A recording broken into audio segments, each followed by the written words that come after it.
Good morning students. आज हम लोग क्लास 11th के अकाउंट में लेखांकन समीकरण पढ़ रहे हैं आजकल हम लोग, जिसमें देख रहे हैं कि कल हम देखे थे कि संपत्ति में वृद्धि के साथ साथ दायित्व में वृद्धि हो रहा है। बट आज हम लोग देखेंगे कि संपत्ति में वृद्धि होगा, संपत्ति में वृद्धि भी होगा और संपत्ति में कमी भी होगा।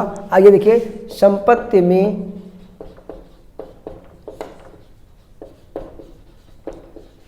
वृद्धि एवं संपत्ति में कमी। सर, संपत्ति में वृद्धि और संपत्ति में कमी बात समझ नहीं आया। अब देखिए, जैसे मैं कह दूं कि भैया 1000 रुपये का मशीन खरीदा, क्या करूं? 1000 रुपये का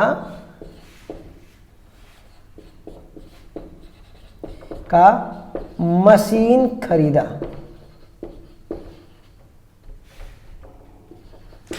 1000 रुपये का मशीन खरीदा, जी सही है बात। अब आप मशीन खरीदेंगे तो आपके पास एक तरह से एक संपत्ति आएगा मशीन। भाई मशीन जो मुझे मेरे पास जो बिजनेस करने के लिए उपयोग की जाती है वो मेरा होता है, संपत्ति होता है। तो आप मशीन खरीद रहे हो, आपकी एक संपत्ति तो मशीन हो गई और दूसरी संपत्ति क्या है? रुपया रोकड़, जिसे बोल सकते हो। तो आपने मशीन खरीदा तो आपके पास मशीन आया और मशीन आया तो कह सकते हैं कि मशीन में वृद्धि हो गया। गुड। और जब मशीन आपने खरीदा तो क्या हो गया भैया जी? दूसरी कंडीशन ये हो गई कि आपके पास पैसा चला गया और ये आपकी भी संपत्ति होती है, ये कैश भी चला गया। सेकंड, तो ये कमी हो गया। संपत्ति मशीन खरीदे, संपत्ति वृद्धि हो गई, लेकिन आपने पेमेंट किया, पैसा दिया, तो आपकी क्या हो गई? संपत्ति में कमी हो गई। मीन्स इसका क्या हो जाएगा क्वेश्चन? आपको मालूम है एसेट्स में पहले कितना था? कुछ भी रहा हो, मान लीजिए हम इसको मानते 1 लाख। 1 लाख में 10,000 तो गया सर, 1000 मशीन के लिए गया, लेकिन 1000 की मशीन आ भी गई। तो इस तरह हम देखें क्या कि हमारे वैल्यू पर कोई इफेक्ट नहीं पड़ा। मीन्स संपत्ति में वृद्धि हो गई और संपत्ति में कमी हो गई, तो हमें क्या हुआ? मेरे वैल्यू में, रुपए में कोई इफेक्ट नहीं पड़ा। ठीक है, ये चीज़ मेरा हो गया। अब आगे देखेंगे, संपत्ति में वृद्धि के साथ संपत्ति में कमी व वृद्धि के साथ पूंजी में वृद्धि होना। नोट कर लीजिएगा आप लोग।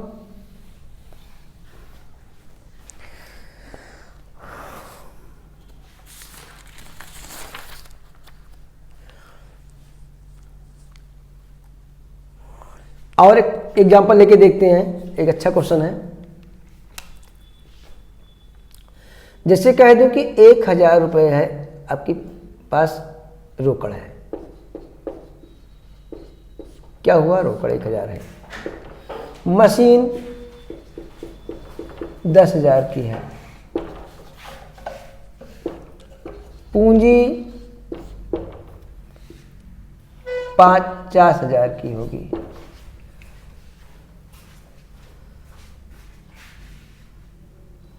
दायित्व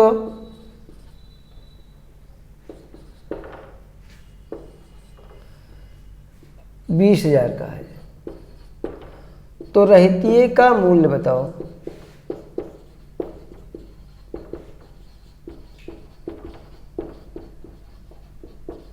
ये नया लेसन आया है कोर्स में, देखिए।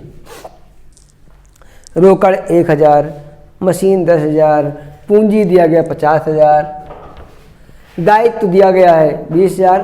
तो रहतिये का मूल्य बताइए। तो आपको एक फार्मूला मालूम है सर, सीधे एक फार्मूला रखिए, पूंजी प्लस दायित्व, पूंजी प्लस दायित्व बराबर संपत्ति। यही आपका एक फार्मूला है। पूंजी में आपका है 50,000, ठीक। दायित्व भी क्लियर कर दिया उसने कि आपकी 20,000 की लायबिलिटी है।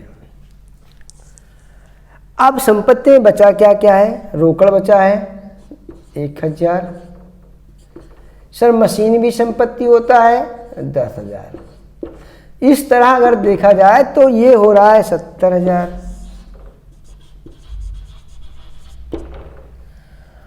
और संपत्ति में ये कितना हो गया? 11,000।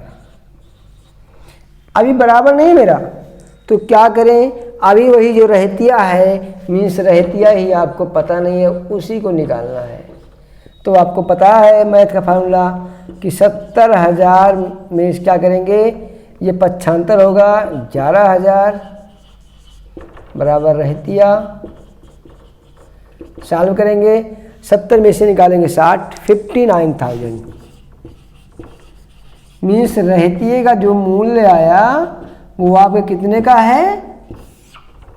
59,000 का है। क्वेश्चन नोट कर लीजिएगा, बहुत अच्छा क्वेश्चन है। ऐसे क्वेश्चन आप पूछ रहे हैं क्वेश्चन में कि रहतिये का मूल्य निकालिए, तो आप देख चुके होंगे। अब इसके बाद हम और आगे तैयार करते हैं।